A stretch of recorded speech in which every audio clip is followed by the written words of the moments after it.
الحمد لله رب العالمين والصلاة والسلام على أشرف الأنبياء والمرسلين وعلى آله وصحبه أجمعين سبحانك لا علم لنا إلا ما علمتنا إنك أنت العليم الحكيم رب اشرح لي صدري ويسر لي أمري واحلل عقدة من لساني يفقه قولي اللهم أرنا الحق حقا وارزقنا اتباعه وأرنا الباطل باطلا وارزقنا اجتنابه أما بعد. Muslimin muslimat, hadirin hadirat, mudah-mudahan dirahmati Allah.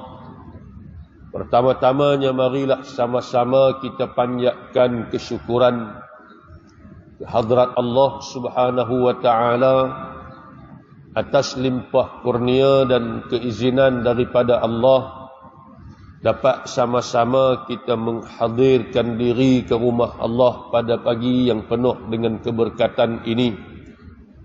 Pada pagi Jumaat yang merupakan penghulu segala hari, mudah-mudahan kita sentiasa dirahmati dan diberkati oleh Allah Subhanahu wa ta'ala. Tuan-tuan hadirin yang dikasihi sekalian, dalam sepotong hadis Nabi sallallahu alaihi wasallam an Abi Ya'la Shaddad ibni Aus radhiyallahu anhu an Rasulillah sallallahu alaihi wasallam qala inna Allah كتب الإحسان على كل شيء فإذا قتلتم فأحسنوا القتلة وإذا ذبحتم فأحسنوا الذبحة وليحد أحدكم شفرته وليرح ذبيحته رواه مسلم. Diriwayatkan daripada Abi Ya'la Shaddad ibni Aus radhiyallahu anhu daripada Rasulullah sallallahu alaihi wasallam katanya, kata Nabi, sesungguhnya Allah telah mewajibkan ihsan, yakni berbuat baik atas tiap-tiap sesuatu.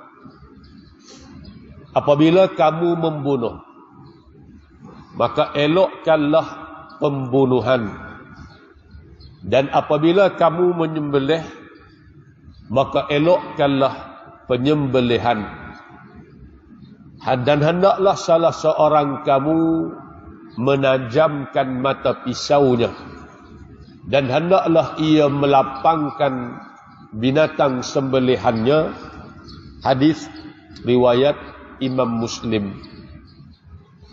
Tuan-tuan hadirin yang dikasihi sekalian, ada beberapa perkara yang disebut oleh Nabi sallallahu alaihi wasallam. Kata Nabi, innallaha katabal ihsana ala kulli syai'.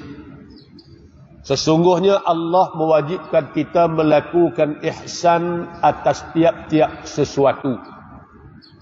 Disebut dalam syarah hadis, dia kata ay fi kulli syai'in wa lam yaqul ila kulli syai'in bal qal ala kulli syai', yani anna al-ihsana laysa khassan bi syai'in muayyanin min al-hayati bal huwa fi jami'il hayati. Nabi sebut innallaha katabal ihsana ala kulli syai', ala kulli syai'. Nabi tak sebut ila kulli syai'. Maka kata dalam syarah, apabila Nabi menyebut ala kulli syai', ke atas tiap-tiap sesuatu, yakni dengan makna fi kulli syai'in, ay fi kulli syai'in, yakni kata dia ihsan ini, berbuat baik ini tidaklah tertentu kepada sesuatu yang khusus sahaja. Bahkan berbuat baik ini adalah mencakupi segenap segi dalam kehidupan kita. Itu dalam syarah dia sebut. Kemudian Nabi kata, فَإِذَا قَتَلْتُمْ. Yang kedua dia kata apa? Innallaha kataba. Maka kalimah kataba ini kata dia falafzu kataba yadulluna ala anna al-ihsana wajibun. Perkataan kalimah kataba, innallaha kataba, menunjukkan kepada kita bahawasanya berbuat baik ini adalah suatu perkara yang wajib. Kerana apa?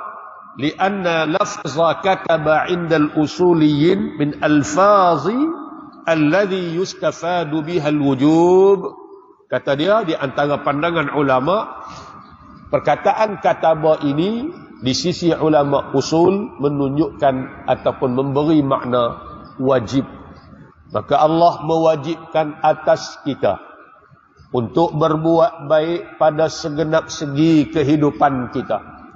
Fa'idha qataltum, apabila kamu membunuh. Apa makna membunuh di sini? Dalam syarah dia kata apa? Lau arada insanun an yaqtula kalban mu'dhiyan fanaqul ahsinil qitlah. Wa kadha idza arada an yaqtula thu'banan fanaqul ahsinil qitlah. Wa hadha fima la yu'kal. Nabi kata, apabila kamu hendak membunuh, maka bunuhlah dengan cara yang baik, perelokkan cara bunuhan kamu. Maka kata dalam syarah, kalaulah seseorang manusia hendak membunuh, sebagai contoh, anjing yang boleh menyebabkan bahaya kecederaan ataupun boleh membunuh dia. Kalau dia tak bunuh anjing tersebut atau binatang tersebut, maka bimbang keselamatan dia, sama ada dia dicederakan oleh binatang tadi ini, maka ahsinil qitlah, perelokkan cara bunuh tadi ini, bukan dengan cara yang menyiksakan dia. Contoh yang kedua dia kata, au idza arada an yaqtula thu'banan, ataupun kalau dia nak bunuh ulang. Kalau kita tak bunuh dia, bahaya kepada kita, mungkin bahaya pada anak-anak kita dan sebagainya, maka diharuskan membunuh, tetapi ahsinil qitlah, elokkan cara bunuh tadi ini. Mungkin kita katok sekali dia mati, kan? Ataupun mungkin dengan sekali pukulan tadi mati, maknanya bukan dengan cara yang menyiksakan dia. Wa hadza fima la yu'kalu. Ini pada binatang-binatang yang tidak dimakan. Mana binatang-binatang yang kalau kita tak bunuh boleh menyebabkan cedera dan juga menyebabkan bahaya kepada kita. Maka Nabi suruh kita fa'ahsinul qitlah, perelokkan cara bunuhan tadi ini. Wa idza zabahtum, dan apabila engkau menyembelih, kata Nabi SAW, fa'ahsinudz zibhah, perelokkan cara sembelihan dan tajamkan mata pisau kita dan berikan kerehatan dan kelapangan kepada yang kita sembelih tadi ini. Baik, itu sepintas lalu makna ataupun apa yang dapat kita faham daripada hadis yang diriwayatkan daripada Abi Ya'la Shaddad ibni Aus radhiyallahu anhu. Baik, kita baca sikit dalam syarah ulama sebut kepada kita. Kata dia di sini, sebagaimana telah diterangkan di atas, bahawasanya kewajipan melakukan ihsan adalah pada tiap-tiap sesuatu. Maka di sini dihuraikan sebahagian daripada penjelasannya. Sebagai contoh, menurut apa yang telah dijelaskan oleh baginda Nabi SAW, yaitu apabila kamu membunuh, maka elokkan pembunuhan, dan apabila kamu menyembelih, maka elokkanlah penyembelihan.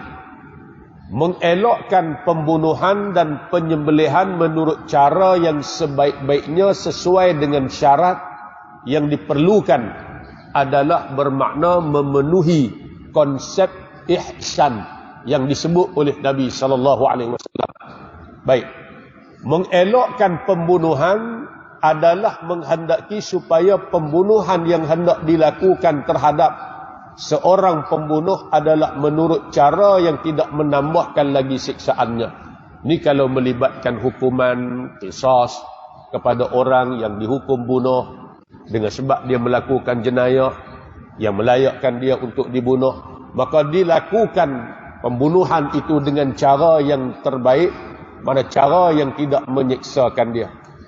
Yang demikian ini berarti kalau seorang itu dihukum bunuh, kata dia, maka hendaklah dibunuhnya dengan alat yang mencepatkan kematian dan pada tempat yang tidak sangat menyiksakan dia, dan dilarang membunuhnya dengan cara kekejaman yang di luar batas peri kemanusiaan atau disiksakannya supaya dia menderita kesakitan sebelum mati.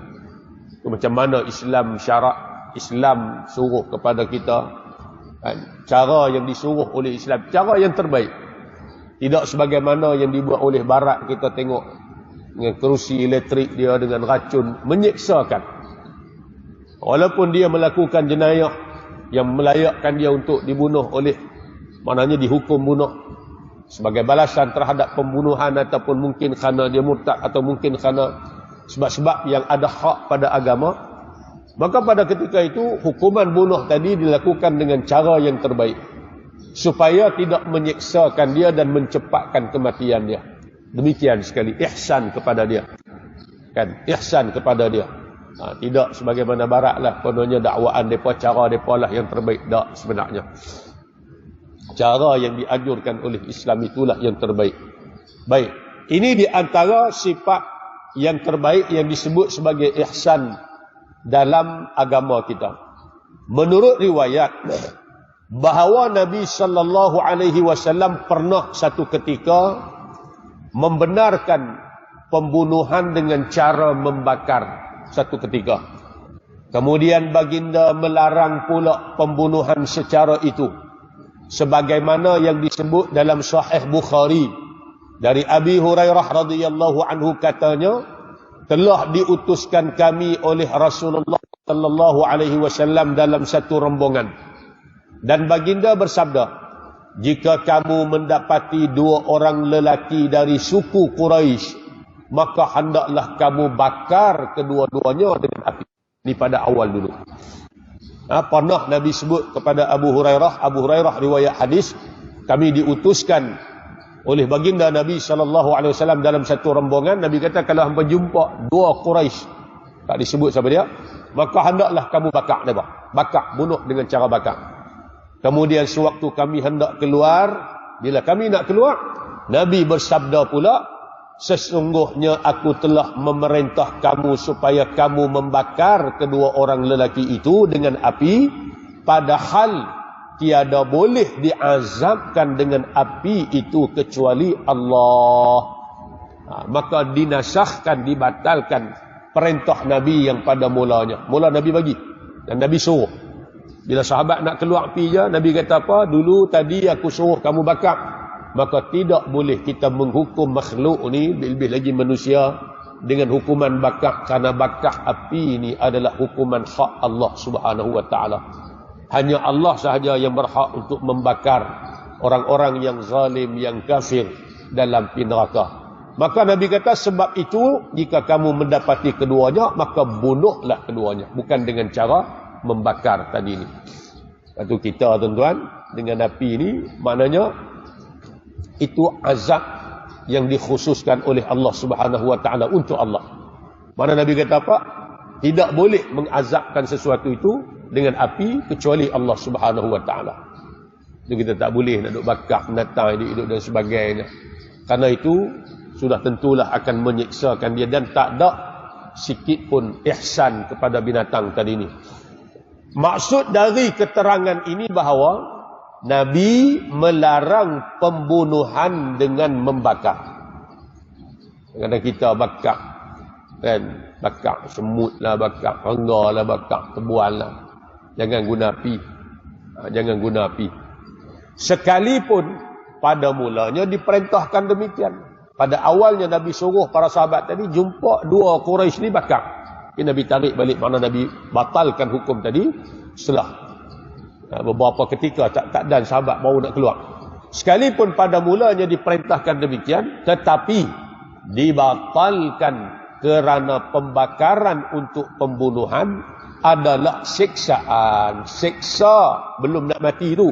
Sebagaimana diterangkan dalam hadis ini, janganlah kamu menyiksa dengan azab Allah. Maka api ini hanya Allah sahaja yang berhak untuk mengazab mereka-mereka yang derhaka dan kafir kepada dia. Kita sama-sama manusia, jangan guna api. Dan pernah pula baginda marah sewaktu melalui sebuah kampung yang kebetulan didapati semut mendiami di situ telah dibakar. Kan? Nabi pernah marah kepada Nabi lalu satu kampung, dalam tu mereka bakar semut. Sebut di sini, semut dibakar dengan api. Nabi kata apa? Tidak patut bagi manusia menyiksa makhluk dengan azab Allah Azza wa Jalla. Tak patut sangat. Ini kadang-kadang dalam masyarakat kita apa dah kan? Sarang tebuan dan sebagainya bakar. Tak boleh. Guna cara lain. Bukan cara tu. Api ini hanyalah tertentu untuk, maknanya Allah sahaja yang berhak untuk mengazab dengan api ini. Dan dia menyiksakan. Sudah tentu menyiksakan. Tak kira lah binatang sekecil mana pun, mereka ada hak untuk hidup dan sebagainya. Sebab tu Nabi sebut bila kita nak membunuh sesuatu tadi ni, mungkin kalau kita tak bunuh dia, bahaya tak kita. Maka kita bunuh tadi ni, fa ahsinul qitlah, perelokkan cara bunuhan tadi ni, bukan dengan cara yang menyiksakan, lebih-lebih lagi dengan api. Seterusnya kata dia, dilarang juga menyiksa binatang dengan cara yang lain, sama ada untuk membunuhnya ataupun tidak. Pernah pada suatu masa Ibnu Umar melihat sepuak manusia yang melontar seekor ibu ayam yang sengaja ditambakkan. Mereka tambak seekor ayam, mereka punggai betul-betul dan sebagainya. Lalu beliau berkata, siapakah yang mengerjakan ini? Ni kerja siapa ni?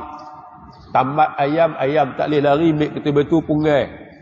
Sesungguhnya Rasulullah sallallahu alaihi wasallam melaknat orang yang mengerjakannya. Nabi laknat, makna doa jauh daripada rahmat Allah siapa-siapa yang siksa walau binatang sekalipun. Disebut dalam syarah hadis, dia kata apa? Annaka idza qatalta syai'an yubahu qatluhu fa ahsinil qitlah. Apabila kamu hendak membunuh sesuatu yang diharuskan kamu membunuhnya, maka perelokkan cara bunuh tadi ini. Sebagai contoh, rajulun adahu kalbun minal kilab wa arada an yaqtulahu falahu turuqun fi qatlihi ka'annahu yaqtuluhu birrasas. Contohnya, ada binatang yang mencederakan kita, anjing kan sebagai contoh, mencederakan kita, membahayakan kita. Maka kita boleh bunuh dengan cara, mungkin dengan tembak sekali mati. Ini tidak menyiksakan dia. Bukan dengan cara tangkap dia, ikat kaki empat-empat kemudian bakar dengan api dan sebagainya. Ada kita tengok kan dalam YouTube dan sebagainya, ada bagaimana mereka ambil api orang nak bakar ayam di market tu. Kan? Api tu dia tambak anjing, dia bakar daripada kepala ni. Bukan orang Islam lah, perbuatan orang lain. Seksa tak tuan-tuan? Seksa binatang. Ada saya tengok satu video macam mana dia kerak kaki lembu tu empat-empat. Lembu dalam keadaan hidup, dia kerak kaki lembu tu empat-empat. Lembu tak boleh pergi ke mana, kemudian dilapah kulit daripada belakang, hidup-hidup lembu tu. Ini bukan, sudah tentu Islam tak ajak sama sekali pada kita. Maknanya kita nak membunuh binatang yang tidak boleh dimakan, tapi kerana membahayakan kita, maka perelokkan cara bunuh. Apatah lagi kalau kita nak sembelih binatang yang kita nak makan tadi ini. Maka kata dia di sini, mengelokkan penyembelihan adalah menghendaki supaya dilakukannya sesuai dengan apa yang disebut pada hadis tersebut, iaitu ini masuk bab sembelih. Hendaklah seorang menajamkan mata pisaunya. Ni bila kita nak sembelih. Ini nak masuk musim raya haji ni. Kan? Orang yang nak sembelih. Mata pisau bagi tajam. Sebab apa? Agar tidak menyakitkan binatang. Sakit tu sakit. Cuma kita bagi hak paling minimum. Maknanya tidak menyebabkan dia terseksa, kesakitan yang melampau ketika sembelihan tadi ni. Supaya tidak menyakitkan binatang yang hendak disembelihnya itu dan melapangkan atau menyenangkannya waktu sembelihan. Sembelih pun senang. Pisau tajam, tarik sekali, turun dua mana sekali ataupun dua kali, putus dah halkum dia, putus dia marik dia dan wadah jahit. Mana putih dengan keadaan segera berlaku penyembelihan tadi ni. Kemudian kata dia, serta memberi, di antara ihsan juga, beri minum, jaga makan minum dia sebelum daripada disembelih. Dan kalau mustahak ditajamkan mata pisau, maka janganlah diperlihatkan kepadanya. Jangan duk asah mata pisau depan dia. Lembu pun dia erti. Dia ada akal juga, cuma akal dia mungkin tak sampai tahap macam kita. Kan? Sebab apa disebut dalam syarah dia kata apa? Li'annahu idza haddaha amama al-hayawan fahiya ta'rifu wa lihadha ahyanan idza hadda asy-syafrata amama adh-dhabihati harabat khaufan min adh-dhabih. Dia kata bila kita nak mengasah menajamkan mata pisau, jangan ditajamkan, jangan diasah mata pisau tadi di hadapan binatang yang kita nak sembelih. Bila asah di belakang tu, jauh daripada pandangan dia. Jangan asah depan dia. Sebab tu kata dia tahu. Fahiya ta'rif. Binatang tu tahu, lembu tu tahu. Dia tengok pisau dia kenal. Duk asah depan dia pula. Sebab tu kata dia, kadang-kadang binatang yang nak dikorban, nak disembelih ni lari daripada kandang ke, tambak ke, putih, dari lari. Pasal apa? Pasal dia erti. Lari, puas pula kita nak hambat dan sebagainya. Sebab itulah kita kena jaga ihsan. Bila dia tengok orang nak asal pisau, dia kata, apa dah aku ni? Kena sembelih dah. Kena sembelih tu dia guna riang dia sekuat mungkin. Kadang-kadang sampai lari, korban lintas jalan. Rata kampung masuk. Benda tu berlaku kan? Dalam masyarakat kita pun berlaku. Sebab tu kata dia, di antara ihsan kita dengan dia pun samalah. Sembelih pula kalau banyak, cover, jangan bagi nampak kawan dia. Kawan dia duk tengok sekok, dia kata lepas ni aku pula. Dia erti benda tu. Kan binatang kan. Sebab tu lembu ni beza kan. Kita sembelih hak mula-mula tu dia tak apa nak cerai ingat sebab dia tak bau darah lagi. Kita nak sembelih hak kedua, hak ketiga tu dia bau dah darah tadi. Dia tahu, dia erti. Lepas tu kita disuruh buat baik, buat ihsan hatta kepada binatang. Cantiknya Islam yang Nabi bawa, yang Nabi sallallahu alaihi wasallam bawa ajak pada kita tadi ni. Maka kata dia, juga janganlah disembelih di hadapan kawan-kawannya. Ni korban ni kadang-kadang sampai 10 ekor, 15 ekor, 20 ekor sekali kita buat kan. Surau masjid dan sebagainya. Jangan sembelih depan kawan-kawan dia. Tutup cover supaya tak dinampak, dilihat oleh kawan-kawan yang ada alailah. Serta janganlah pula disembelih binatang yang sedang bunting, kesian ke anak dia dan sebagainya, atau sedang menyusukan anak. Bukan tak boleh. Boleh, tapi ihsan kita tadi ni. Kalau sembelih makan boleh, tapi maknanya ihsan tadi ni. Patah lagi yang duk menyusu anak masih lagi duk terikat dengan dia. Dan kalau telah disembelih, maka janganlah segera dilapah dagingnya. Sembelih binatang duk, kata apa, duk masih lagi, duk ada nyawa lagi. Bagi tunggu sampai betul-betul mati, baru kita lapah. Ni kadang-kadang kita kena tak boleh tunggu dah. Kami ada tempat lain pula. Dalam keadaan binatang tu masih bernyawa, masih hidup, kita lapah dia. Tu di antara benda-benda ihsan yang patut kita buat kepada binatang. Tunggu sat bagi dia betul-betul mati, barulah kita mula boleh lapah dah. Buang kulit dan sebagainya. Biarlah dahulu sampai benar-benar matinya. Tunggu sat. Kan lama mana pun 5 minit, 10 minit ambil lah. Kan? Dia mati. Dan masuk juga dalam pengertian tersebut membawa binatang ke tempat persembelihan, iaitu hendaklah dibawa, dihalau dan ditarik binatang ke tempat tersebut dengan cara ihsan. Sama juga kita nak bawa dia pergi ke tempat penyembelih, bawa dengan cara yang elok. Nak naik lori, turun lori, cara yang baik. Walaupun dia binatang, walaupun dia lembu, dia juga makhluk Allah, dia ada hak untuk dikasihi, untuk diberi hak dia, ihsan kepada dia. Kan? Macam sama. Artinya, kita bawa dengan cara yang baik. Tidak menyusahkannya atau menyiksakan badannya, atau dilakukan apa sahaja yang dikehendaki kepadanya dengan alasan binatang itu adalah binatang dan akan mati dengan sembelihan. Dia kata lembu ni buat baik pak, lagipun nak sembelih dah sekali, dia katok, dia pukul, dia buat macam-macam. Janganlah, buat dengan cara yang baik. Nah, kita manusia Allah beri akal cerdik, maka tunjuk cerdik kita tu lebih pada lembu hak kita nak sembelih lah. Jangan kita ni akal manusia Allah beri cerdik boleh fikir, tapi kita lebih bodoh daripada binatang dengan sebab buat benda-benda yang menyiksakan dia. Sedangkan binatang pun kita tengok kasih sayang sama-sama mereka. Seperti ibu ayam ni jaga anak ayam, kita tengok macam mana tak bagi rapat, dia sembung kita, kasihnya. Demikian juga binatang-binatang lain pun, dia ada perasaan. Patut-patutnya kita Allah beri akal, cerdik, mengaji, pandai apa semua, kita kena lebih cerdik daripada binatang lembu yang kita nak sembelih lah.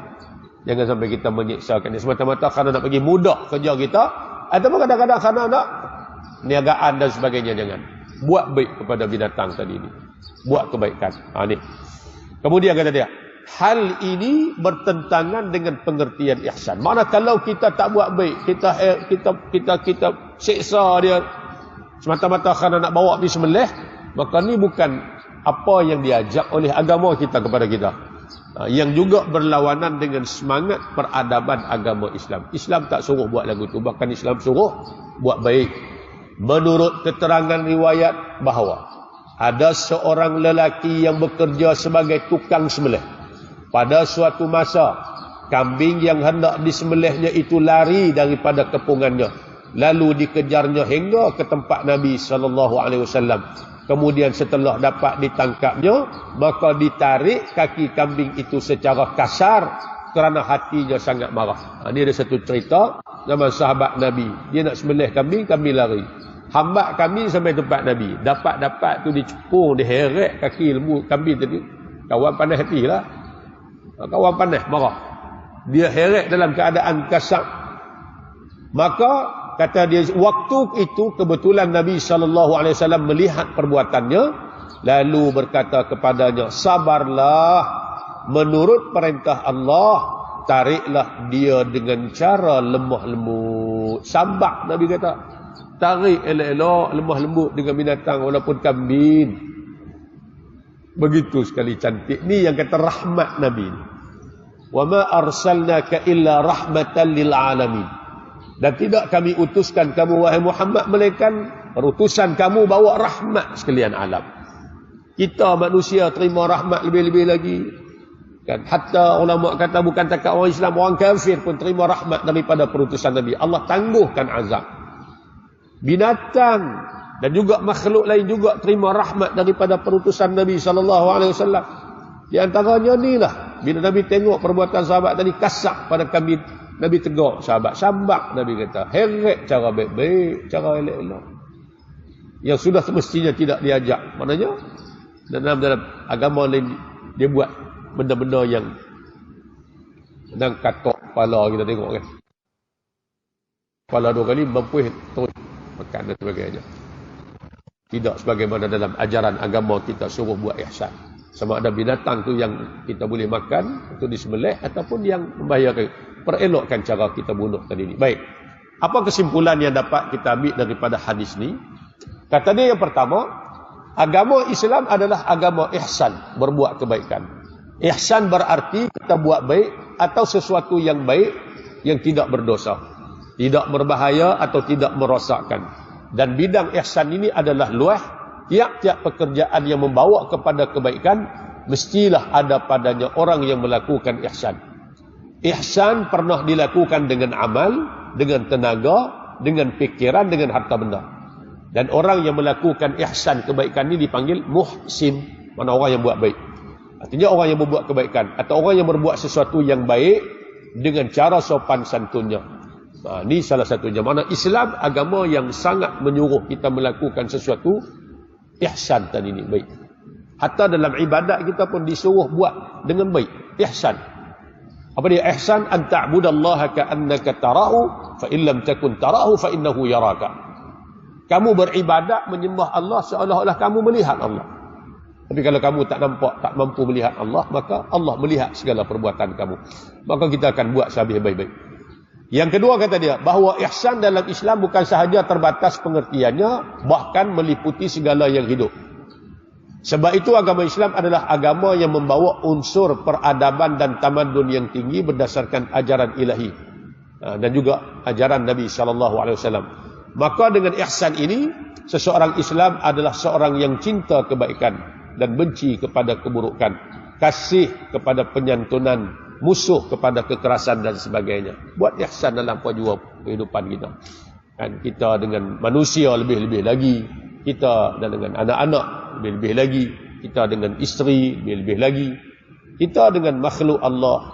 Dengan alam sekitar. Tumbuh-tumbuhan, sungai, lautnya, binatang, ternakan, hayawan dan sebagainya. Disuruh kita melakukan ihsan. Binatang pun reti sayang kat kita kalau kita sayang kepada dia. Kalau kita sayang pada dia, dia pun reti sayang pada kita. Kan? Itu lebih-lebih lagi lah. Baik. Kemudian kata dia, pada zaman Nabi SAW ada seorang laki-laki berkata kepada Nabi, "Ya Rasulullah, saya hendak sembelih kambing saya ini, tetapi merasa sayang kepadanya." Ada seorang sahabat nak sembelih kambing ni. Kambing ni aku nak sembelih ya Rasulullah, tapi aku rasa sayang, kasih. Kan? Kita berada kan, dah bela lembu ni lama. Kita tengok tuan ada video di Indonesia jual lembu. Kan? Naik lori ni, lembu tak mau naik, tapi bila tuan naik, dia naik. Sayang betul tu, binatang berhenti sayang. Tapi tuan ni bila lembu naik lori jual ni, teriak ni Masya Allah tak kira lah. Sayang je masih bela tu lama kat lembu tadi ni. Kan? Kasih betul tu. Tengok tuan tu bukanlah orang senang pun, tapi Allah beri perasaan ihsan dia kepada binatang betul tu. Sahabat Nabi kata, "Ya Rasulullah, aku ada kambing aku nak sembelih." Dia pun sayang ke dia, "Ya Rasulullah." Sayang kambing. Lalu Nabi kata apa? "Wasyata idza rahimtaha rahimakallah." Nabi kata. Dan kambing Nabi kata, apabila engkau kasih sayang kepada dia, tentulah Allah juga akan mengasihi kamu. Allah pun kasih kepada kamu dengan sebab kamu kasih kepada binatang tadi ni. Ni kita kambing makan kok bunga, kita kan hawin dengan kadang-kadang dengan apa, dengan lesung batu, kucing kadang-kadang ambil curi menu seekor, baling dengan lesung batu capit kita ni. Ada satu video kan 2-3 hari lepas kan, dia video CCTV tengok rakaman dia lempak teh bata kan atas kepala kucing, kelupuk kucing tu mati. Bukan seekor, 2 banyak. Ni benda yang tak pernah diajak dalam agama kita. Lebih lagi binatang yang kucing ni yang jenis binatang jinak, liak dan suka pada manusia ni. Tak ada aja apa, tak ada pasal apa, tak tahu siapa. Allahu alam. Ambil ketui bata seketui tu, bubuh ketui, lempak punggai atas kepala kucing. Kelupuk mati kucing tu. Sebab tu Nabi kata apa? Kambing, kalau kamu kasih, kamu sayang kepada dia, itu juga menjadi sebab Allah akan kasih dan sayang kepada kamu. Allah pun merahmati kamu. Demikianlah betapa tingginya nilai perasaan ihsan yang meliputi pengertiannya kepada sekalian makhluk, manusia dan binatang, menurut sebagaimana yang diajarkan oleh Allah Subhanahu wa taala. Baik. Lalu kata ulama kesimpulannya, dia kata dalam syarah hadis, al-ihsanu naw'an. Ihsan ni ada 2 jenis. Ihsan fi ibadatil khaliq. Yang pertama, ihsan dalam ibadat kita kepada Allah. Apa dia? Bi an yu'badallahu ka'annahu, bi an ya'budallaha ka'annahu yarah, fa in lam yakun yarahu fa innallaha yarahu, wa huwal jaddu fil qiyami bi huquqillahi ta'ala. Baik. Ihsan yang pertama, ihsan dalam ibadat kita kepada Allah. Yakni kita buat ibadat seolah-olah kita melihat Allah, dan kalau kita tak nampak melihat Allah, maka yakinlah bahawa Allah melihat kita, maka kerja buat kita tadi akan dibuat dengan sebaik mungkin. Kita yakin apa aku buat ni Allah tahu, Allah tengok, Allah lihat. Maka kita akan buat dengan sehabis mungkin. Maka kita akan menunaikan hak dan tanggungjawab kita yang diwajibkan atas kita. Ihsan yang kedua, ihsan pada hak makhluk. Wa ihsanun fi huquqil khalq. Ihsan kebaikan kita sesama makhluk. Tadi dengan khaliq, dengan pencipta, dengan Allah. Yang kedua, ihsan dengan makhluk, kal qiyami bi birril walidain wa silatil arham. Di antaranya apa dia? Seperti mana kita berbuat kebaikan kepada ibu bapa kita, kemudian kita berbuat kebaikan kepada ahli keluarga kita, menghubungkan tali silaturahim, menjaga hubungan kita sesama manusia dan juga sesama makhluk yang lain. Di antaranya apa dia? Memperelokkan bunuhan, memperelokkan cara sembelihan kita, kasih kepada binatang dan sebagainya. Jadi kata ulama, ihsan sama ada ihsan itu dengan pencipta al-khaliq atau ihsan itu dengan makhluk al-khalq, maka kedua-duanya adalah dituntut dalam agama kita. Mudah-mudahan dengan sepotong hadis ini memberi pedoman dan bekalan kepada kita untuk kita perbaiki lagi kehidupan kita sehari-hari, insya-Allah. Mudah-mudahan kita semua dirahmati dan juga mendapat rahmat daripada Allah Subhanahu wa taala. Aqulu qawli hadza wa astaghfirullahal azim li wa lakum. Assalamualaikum warahmatullahi wabarakatuh. Bismillahirrahmanirrahim. Alhamdulillahi rabbil alamin, wassalatu wassalamu ala asyrafil anbiya'i wal mursalin wa ala alihi wa sahbihi ajma'in. Allahumma arhamna bil Qur'an waj'alhu lana imaman wa nuran wa hudan wa rahmah.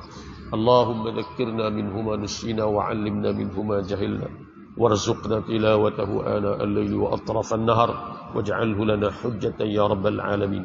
Allahumma inna na'udzu bika min 'ilmin la yanfa' wa min qalbin la yakhsha' wa min 'amalin la yurfa' ومن دعاء لا يسمع. نعوذ بك من هؤلاء الأربع.